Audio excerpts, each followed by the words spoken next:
Recce शक्ति को प्रणाम, डॉक्टर मिकाओ शोई जी को प्रणाम, वास्तु पुरुष मंडल की समस्त शक्तियों को प्रणाम और सेवा सेवन करने वाले समस्त साधु संतों को मेरा बहुत बहुत प्रणाम। अभी जो समय काल चल रहा है ये बहुत ही ज़्यादा एक भयानक समय चल रहा है, जिसमें अलग अलग देशों में युद्ध हो रहे हैं। हम प्रार्थना करते हैं कि ये जल्दी से जल्दी युद्ध विराम लगे। हम प्रार्थना करते हैं आने वाले समय में कुछ ऐसी बीमारियां आने वाली हैं जो कि बहुत ही ज़्यादा ख़तरनाक हैं। तो प्रार्थना करते हैं सारे पूरे ब्रह्मांड से, परमात्मा से, गुरुओं से कि वो हमें ब्लेस करें, अपने आशीर्वाद में रखें, अपने हीलिंग पावर्स में रखें, ताकि हम लोग जो आने वाली जो गर्मी है, जैसे बीमारियां हैं, जहां आने वाला ये समय जो डिस्टर्बिंग वाला है, वो हमें अपने ओट आश्रय में बचा करके रखें और अपनी ब्लेसिंग से हमें आगे का जीवन प्रदान करें। और अभी एक रीसेंट क्वेश्चन आया है कि सर हम धन कैसे प्राप्त करें, धन को कैसे प्राप्त किया जाए, ज़्यादा से ज़्यादा पैसा कैसे आए। तो दुनियावी चीज़ों के लिए हमें धन की ज़रूरत पड़ती है। दुनिया को कुछ भी काम कार करना है उसमें धन की बहुत ज़्यादा आवश्यकता है। तो ये ज़रूरी भी है कि आपके पास पैसा होना चाहिए, यश होना चाहिए, समृद्धि होनी चाहिए। तो इसको प्राप्त करने का तरीका क्या है, मार्ग बताइए। तो ऐसा एक क्वेश्चन बच्चे ने अभी एक YouTube के ज़रिए किया है। तो देखिए, सबसे पहले धन के विषय में जानने से पहले हमें धन कमाने के उपाय पहले आने चाहिए कि किस तरीके से धन कमाया जाता है, किस तरीके से हमें मेहनत करनी चाहिए, किस फील्ड में हमें जाना चाहिए। पहली बात तो ये है कि जिस फील्ड में आप कभी थको नहीं, जैसे जिसमें आपको थकावट नहीं होती, बिना रुके आप कोई भी काम कर सको, वो रास्ता आपके लिए सबसे ज़्यादा उत्तम है। वही रास्ते पे आपको चलना चाहिए। ऐसा नहीं करना चाहिए कि आज कोई दूसरा रास्ता, कल तीसरा रास्ता, परसों चौथा रास्ता। तो सबसे पहले आपको विद्या प्राप्त करनी ज़रूरी है। तो धन की जो देवियाँ हैं, धन शिव शक्ति की देवी है, धन की देवी है माँ लक्ष्मी, और माँ सरस्वती विद्या की देवी है, और शक्ति की देवी है माँ शक्ति। तो अगर आपके पास ये तीनों शक्तियाँ आपके साथ चलती हैं तो आपको धन कमाने में कभी कोई दिक्कत नहीं आएगी। तो धन कमाने के लिए सबसे पहले आपको अपनी लाइन चूज़ करनी है कि आप कौन से रास्ते पे चलना चाहते हो, कौन सी लाइन पकड़ना चाहते हो। चाहे वो आप डॉक्टर बनिए, चाहे इंजीनियर बनिए, चाहे बिजनेसमैन बनिए, चाहे रेकी वाले बनिए, चाहे कोई गुरु बन जाइए, चाहे कुछ भी बन जाइए। तो सबसे पहले उस फील्ड की मास्टरी करनी ज़रूरी है आपको। तो उस फील्ड की मास्टरी करने के बाद फिर उसके ऊपर प्रैक्टिस, जब प्रैक्टिस करेंगे तो जैसे जैसे प्रैक्टिस करेंगे मास्टरी करने के बाद फिर धीरे धीरे आप उसमें एक्सपर्ट बन जाओगे। तो एक्सपर्ट बनने के बाद ऑटोमेटिक ही उस फील्ड के जो लोग हैं, उस तरीके के जो प्रॉब्लम्स वाले लोग हैं, आपके पास आना शुरू हो जाएंगे। अगला होता है थोड़ा सा घर की एनर्जी सेट करना। घर की एनर्जी सेट करने के लिए कुछ लोग कहते हैं कि जी हमारा कोई ग्रह बाधा या कोई दोष ऐसा मतलब सिस्टम चल रहा है। तो मैंने ज़्यादातर देखा है 99% में घरों का वास्तु दोष खराब होता है। तो घरों में वास्तु दोष खराब होने से वो प्रॉब्लम्स आती हैं जो अपॉर्चुनिटीज़ मिलनी चाहिए आपको, और जो आपको चाहिए जीवन में प्राप्त हो जाए जल्दी जल्दी समय अनुसार। तो घर में वास्तु दोष होने के कारण वो सारा हो रहा होता है। तो वास्तु दोष में क्या क्या चीज़ें आपको ध्यान रखनी है, उसमें आपको सबसे पहला अपने घर के सेंटर के हिसाब से उत्तर दिशा चेक करनी ज़रूरी है। तो नॉर्थ दिशा चेक करके आपको ध्यान से देखना है कि वहाँ पे किसी प्रकार का येलो कलर, किसी प्रकार का गोल्डन कलर, या किसी प्रकार का कोई रेड ऑरेंज कलर, या फिर किसी प्रकार की कोई स्टोरेज नहीं होनी चाहिए। अगर इनमें से कोई भी प्रॉब्लम होगी तो अपॉर्चुनिटीज़ लॉस होती रहेंगी। अपॉर्चुनिटी येलो गोल्डन तो बिल्कुल ब्लॉक कर देता है, स्टोरेज तो बिल्कुल ब्लॉक कर देगी। तो लगने लग जाएगा कि किसी पर्सन ने हमारे ऊपर तंत्र कर दिया, नेगेटिव कर दिया, काम नहीं चल रहा, हम दूसरों को ब्लेम करना शुरू कर देंगे। क्योंकि ये वास्तु दोष के कारण हमारे घर पे ही जो ऊर्जा का जो सिस्टम है वो ब्लॉक हो जाता है। तो ये अपॉर्चुनिटी जोन जो है हमें सेट करना ज़रूरी है। तो नॉर्थ दिशा साफ़ होनी बड़ी ज़रूरी है। तो नॉर्थ दिशा को साफ़ करिए। वहाँ पे वेवी पैटर्न्स रख सकते हैं, पिरामिड रख सकते हैं, लाफिंग बुद्धा रख सकते हैं, तो इनमें से कुछ भी मतलब ऐसा कोई चीज़ रखने से आपको जो काम आना स्टार्ट हो जाता है। दूसरा, कैश फ्लो के लिए अगर एक्सपर्टीज़ अच्छी है और आपको लगता है कि आप अपना कॉन्फिडेंटली काम नहीं कर पा रहे या कॉन्फिडेंटली डिलीवर नहीं कर पा रहे, या आपका कोई बिजनेस है तो आपको लगता है कोई ना कोई अड़चन आती जा रही है, तो दूसरी दिशा चेक करनी है आपको साउथ ईस्ट। साउथ ईस्ट दिशा में आपको चेक करना है, साउथ ईस्ट से लेके साउथ तक जो दिशा में ब्लू कलर बिल्कुल नहीं होना चाहिए। अगर ब्लू कलर होगा तो जितनी मर्जी आपकी हाई लेवल की कुंडली होगी तो आपका जो कैश फ्लो है वो हैम्पर होगा ही, तो कैश फ्लो रुकेगा ही, पेमेंट्स में ब्लॉकेज आएगी ही। तो इसलिए ये अग्नि की दिशा सेट होनी ज़रूरी है। अगर अग्नि खराब हो गई तो आपका सोलर प्लेक्स वीक हो जाता है, सैक्रल वीक हो जाता है। तो सोलर सैक्रल वीक होने से जो लाइफ में स्टेबिलिटी आनी चाहिए वो डिस्टर्ब हो जाती है। तो आपको साउथ ईस्ट दिशा दूसरी चेक करनी ज़रूरी है। नेक्स्ट दिशा जो है आपकी वो वेस्ट एंड साउथ वेस्ट है। वेस्ट दिशा में और साउथ वेस्ट दिशा में किसी प्रकार का कोई ग्रीन कलर का सामान नहीं होना चाहिए। अगर ग्रीनरी होगी तो भी आपकी वो जो स्टेबिलिटी है वो लॉस होती रहेगी। तो जो आप वर्क करोगे वो सारा का सारा किसी न किसी खर्चे में तब्दील हो जाएगा। कोई ना कोई बीमारी आ जाएगी, कोई सांस की दिक्कत आ जाएगी, कोई ना कोई घर में ही खर्चा आ जाएगा, कोई ना कोई एक्सीडेंट होने के चांसेस बन जाएंगे। तो कुछ ना कुछ जो है बार बार कहीं पे भी किसी भी कारण से कोई लॉस हो सकता है। तो लॉस होने के ये कारण होते हैं। तो आपको साउथ वेस्ट दिशा भी चेक करनी ज़रूरी है कि वहाँ से कुछ भी ग्रीन कलर की आइटम्स हैं वो हटा दीजिए। फिर वेस्ट दिशा भी चेक करनी है। वेस्ट दिशा में भी आपको ग्रीन कलर अगर कुछ हुआ तो एक मनी प्लांट के अलावा वहाँ से वेस्ट दिशा से ग्रीन कलर हटा देना चाहिए। नहीं तो जो भी मेहनत करोगे वो सारी की सारी पानी में जा सकती है, वो सारी की सारी डिस्टर्ब हो सकती है, वो सारी की सारी मेहनत ज़्यादा करेंगे गेंस उतने नहीं मिल पाएंगे। तो ज़्यादा मेहनत करके अगर कम गेंस मिल रहे हैं तो वो बिजनेस या जॉब कभी भी आपको लाइफ में बहुत अमीर नहीं बना सकती, बहुत ज़्यादा पैसा नहीं दे सकती, बहुत ज़्यादा शोहरत नहीं दे सकती। तो कहीं ना कहीं कोई ना कोई कारण ये चीज़ें होती हैं जो वास्तु दोष सेट करने ज़रूरी हैं। साथ में सोलर प्लेक्सिस, सैक्रल चक्रा ये आपके ठीक होने ज़रूरी हैं। वैसे तो सारे के सारे चक्रा सेट होने ज़रूरी हैं, बट सबसे इम्पॉर्टेंट चीज़ इन दिशाओं को सेट करने के साथ साथ वो है आपकी विद्या, कि आपकी अपनी फील्ड में कितनी मास्टरी है। अगर अभी मास्टरी नहीं हुई तो किसी मास्टर के साथ लग जाइए, तो उसको एक्सपीरियंस कीजिए। एक्सपीरियंस करने के बाद फिर धीरे धीरे उस लाइन में आ जाइए, तो आप अपने आप आपके रास्ते खुलते चले जाएंगे, अपने आप आपको काम मिलता चला जाएगा, अपने आप डे बाय डे अमीर होते चले जाओगे। चाहे जैसा मर्जी मौसम आ जाए, जैसे पीछे कोरोना काल आ गया था, जब कुछ भी आ गया था, तो ऐसे कोई भी समय आ जाए जिसमें हमें लगता है कि भाई हमारा जो काम ही एक्स्ट्रा ऐसा कुछ नहीं है, जो अगर हमें लॉकडाउन में रहना पड़े या हमें ऐसे में रहना पड़े तो हम कहाँ से खाएंगे, कहाँ से कमाएंगे। तो ये चीज़ें आपकी सेट होनी मस्ट हैं, ज़रूरी हैं। उससे नेक्स्ट जो है विद्या के साथ साथ एक और विषय जो ज़रूरी विषय है पैसा कमाने के लिए, धन कमाने के लिए, वो है अपग्रेडेशन ऑफ योर सेल्फ। अपनी पर्सनैलिटी को अपडेट करना, अपने आप को अपडेट करना, अपने वर्क को अपडेट करना। जैसे फॉर एग्जांपल किसी का कोई कपड़े का सामान है, तो कपड़े का सामान आज से 10 साल 20 साल पहले जो कपड़े का सामान था आज उसको कोई नहीं लेगा, क्योंकि समय के हिसाब से वो कपड़ा चेंज हुआ। ऐसे ही कोई कंप्यूटर का सामान बेच रहा है, तो कंप्यूटर पहले आज से 5-7 साल 10 साल पहले कुछ और था और आज कुछ और है, तो पुराने वाला कोई नहीं लेगा। ऐसे पुराने टीवीज़ होते थे, अगर टीवीज़ अपडेट नहीं किए, एलईडीज़ जहाँ किसी आगे वाले सिस्टम पे नहीं आए तो अपडेट नहीं किया तो भी गया। तो कोई भी समय जो है वो अपग्रेडेशन मांगता है, तो समय के साथ साथ आपको अपडेट रहना ज़रूरी है। आजकल मीडिया का ज़माना है, तो यूट्यूब पे चलाइए, अपना बिजनेस चलाइए, वेबसाइट्स वगैरह बनाइए, लेकिन अपडेट होना ज़रूरी है।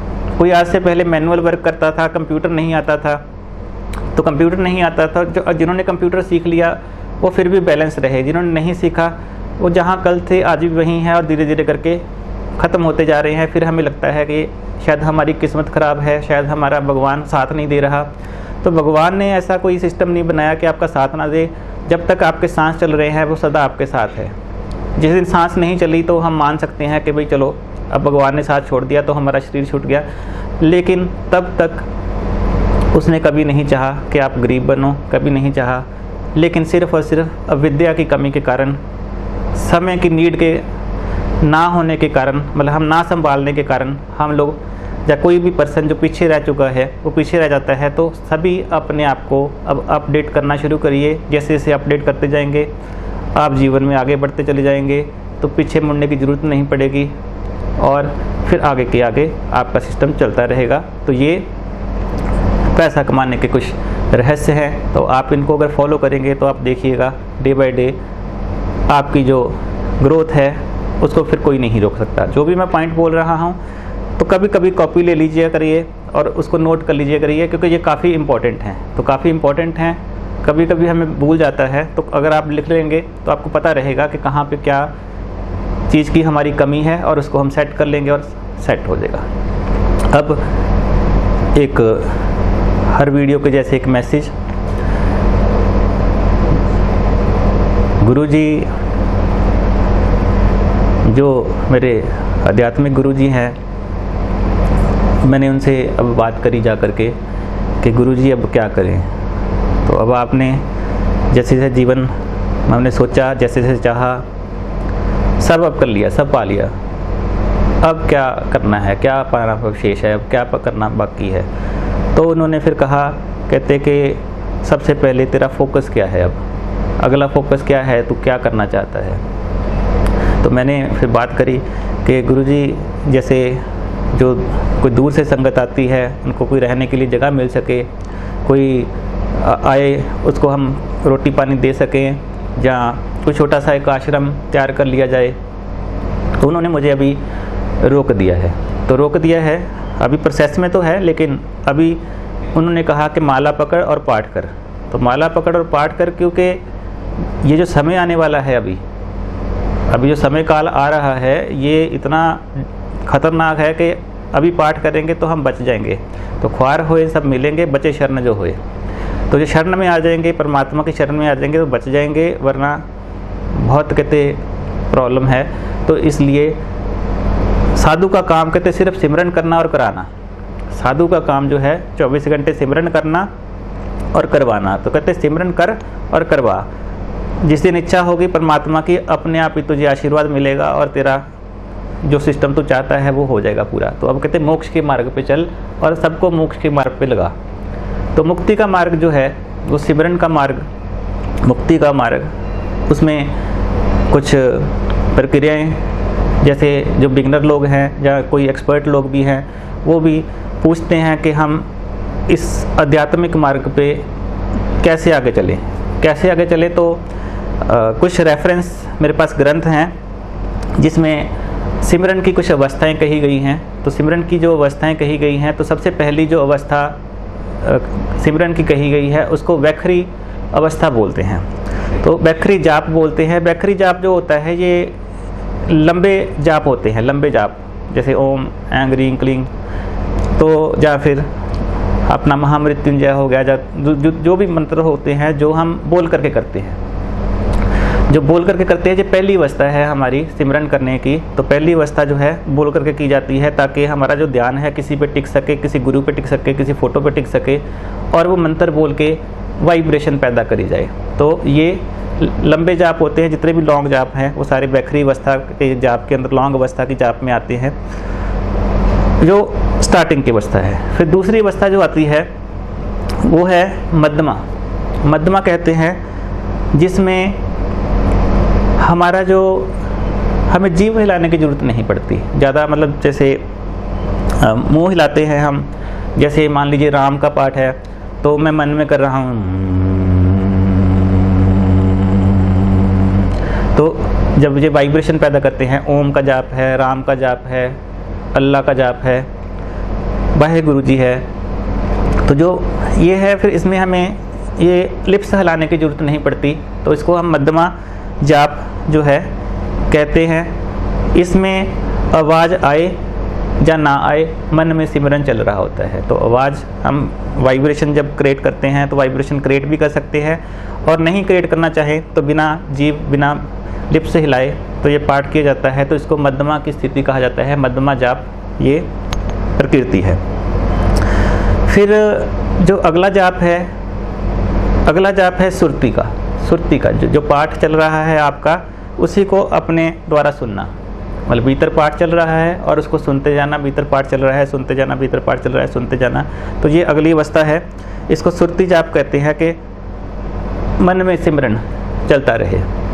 तो ये सुरती जाप की प्रक्रिया है। तो जैसे जैसे आप आगे बढ़ेंगे तो ये प्रक्रियाओं से गुजरना पड़ेगा। तो जैसे जैसे गुजरते जाएंगे वैसे वैसे आपकी जो आध्यात्मिक स्थिति है वो अप होती चली जाएगी, चक्रास की एनर्जी अपडेट होती चली जाएगी। जो जीवन में चाहते हैं वो ऑटोमेटिक आपके जीवन में तरंग रूप में यूनिवर्स में जाएगा और वापस आप में आना शुरू हो जाएगा।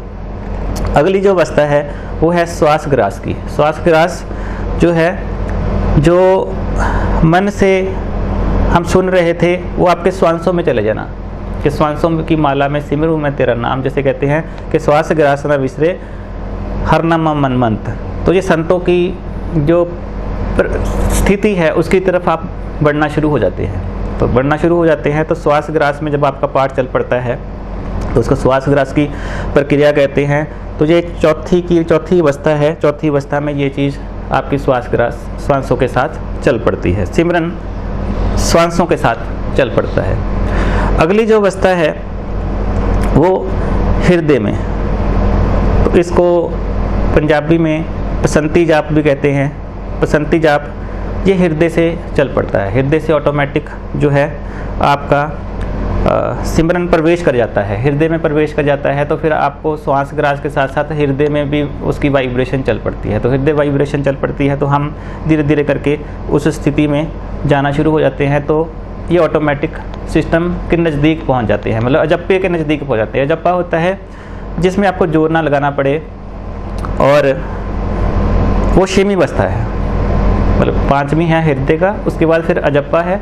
अजप्पे में फिर छेवीं अवस्था में ये ऑटोमेटिक होता है कि जिसमें आपको फिर जोर नहीं लगाना पड़ता, फिर पाठ चलता रहेगा आपका, सोए हैं जागते हुए हैं पाठ जो है चलता रहेगा। वो वाहेगुरु वाहेगुरु वाहेगुरु वाहेगुरु राम राम राम, जो भी आपका नाम है, जो भी जिसका भी लेना चाहे वो चलता चला जाता है, चलता चला जाता है, चलता चला जाता है।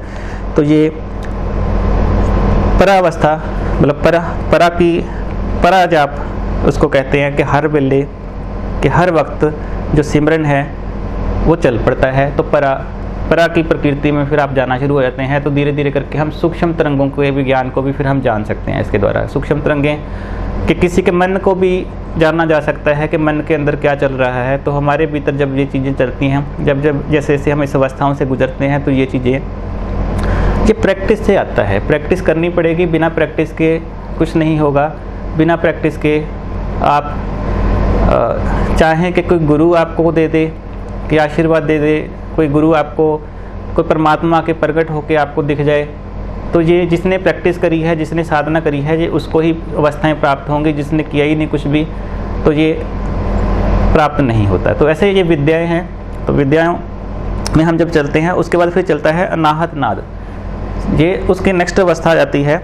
अजप्पे से भी आगे अनाहत नाद चल पड़ता है। जो नाद है वो अपने आप ही भीतर उसकी जो साउंड वाइब्रेशन है, धुन कह लो, साउंड कह लो, वाइब्रेशन कह लो, वो अपने आप ही भीतर चल पड़ती है। तो उसमें अलग अलग तरीके की आवाज़ों की प्रक्रियाएं आती हैं। तो भीतर जो भी वाइब्रेशन चल रही हैं, चाहे वो शंख है, चाहे नाद है, चाहे रींग है, चाहे डम डम है, चाहे डमरू है, कुछ भी है, तो ये उस मंत्र के साथ जुड़ करके ये सारा कुछ ये चल पड़ता है। तो नाहत जो है, अनहद नाद जो है, साउंड वाइब्रेशंस के साथ साथ जो हमारे सिमरन की धुन है वो चल पड़ती है। तो साउंड वाइब्रेशन के साथ साउंड भी चलता रहेगा, मंत्र भी चलता रहेगा, साउंड भी चलता रहेगा, मंत्र भी उसके साथ जो चलता है। उसके बाद जो आठवीं अवस्था कही जाती है सिमरन करने वालों के लिए, वो कहते हैं कि रोम रोम, कि रोम रोम तेरा नाम पुकारे। कि रोम रोम की जो अवस्था है कि अकेले अकेले आपके मुसाम में जो है आपकी बॉडी के भीतर जो है उसका मंत्र चल पड़ा। और ये रोम रोम जो स्थिति है, तो इसमें आपको हर चीज़ का ज्ञान होना शुरू हो जाएगा कि आपके भीतर क्या चल रहा है, बाहर क्या चल रहा है। जैसे कहते हैं कि बाहर भीतर एको जानो, जे गुरु ज्ञान बताइए। और ये स्थिति ऐसी भी है कि जो चाहा, जिसके लिए चाहा, वो ऑटोमेटिक पूरा होता जाएगा। कुदरत अपने आप मतलब उसके अंदर अपना कहते वास कर लेगी कि हर जो परमात्मा है, जो कहते हैं आत्मा है कि हर जीव से साध की रचना, तो साधु संतों की जो रचना में हर जीव बस जाते हैं, तो फिर वो संत जो बोलेगा, जो चाहेगा, जो सोचेगा, जो भी चाहेगा, दुनिया का जो चाहेगा उसको ऐसे खड़े हो जाएंगे, मतलब सारे महापुरुष ऐसे खड़े हो जाएंगे, चल उठाई चल, उठाई चल, उठाई चल, ऐसे। तो ये एक बहुत बड़ी स्थिति है, ये 8वीं प्रक्रिया। लेकिन इससे भी फिर ऊपर जो सबसे उत्तम जाप कहा गया है, वो कहते हैं कि वो सृष्टि जाप हो जाता है। कि सृष्टि जाप में क्या है कि आपको हर जगह फिर परमात्मा ही नज़र आता है। आकाश में, भीतर, पेड़ों पौधों में, हर चीज़ में, धरती में, पूरे ब्रह्मांड में, हर तारे में, हर इंसान में, हर चीज़ में, हर जगह में। तो वो जो है उस उत्तम है, सबसे उत्तम स्थिति 9वीं अवस्था कहते हैं, जिसमें वनस्पति, पशु, इंसान और पूरी सृष्टि, पूरा का पूरा जो ब्रह्मांड है, तो वो चल पड़ता है और वो हर जगह फिर उसकी साउंड चल पड़ती है।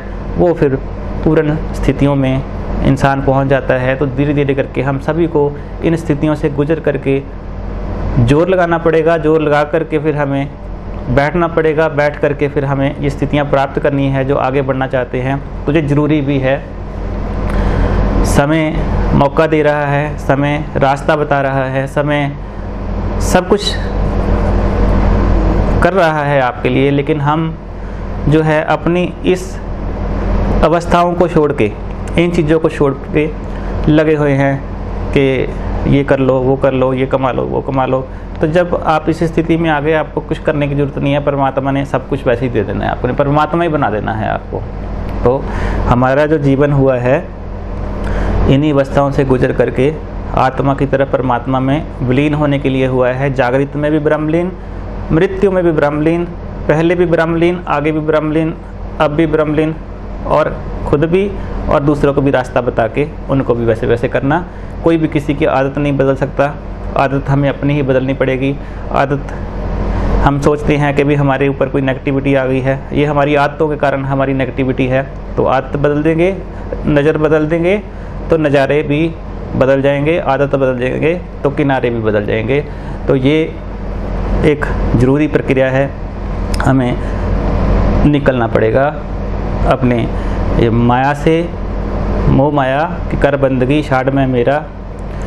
तो वापस वापस वापस तो जो उपदेश गुरु जी का है मुझे वही करना है, और मैं उसी पे अब चलता रहूँगा, करता रहूँगा। आगे आगे जैसे मार्ग मुझे मिलता है ऊपर से, प्रकृति से, वैसे वैसे सबको प्रेरणा मतलब परमात्मा देता है। हम लोग तो सिर्फ एक ज़रिया होते हैं। तो हमारे जीवन में अच्छे बुरे सारे कर्म हो चुके हैं, तो अब हो चुके हैं तो हो चुके हैं, अब आगे से नहीं करने, ये चीज़ को ध्यान रखना है। तो सारे ध्यान रखिए। अब आगे अपना देह इंद्रियों पे कंट्रोल करके, अपने विकारों पे कंट्रोल करके ये सिमरन में आ जाइए। सिमरन में आकर के अपना जीवन जो है वो सफल कर लीजिए। सफल करके फिर आप भी बढ़िए, आप मुक्त मोहे तारे दूसरों को भी फिर उतार सकते हैं। तो ये चीज़ आज का संदेश था। सभी के लिए बहुत सारी ब्लेसिंग, बहुत सारा आशीर्वाद। सभी को मेरा बहुत बहुत प्रणाम प्रणाम प्रणाम।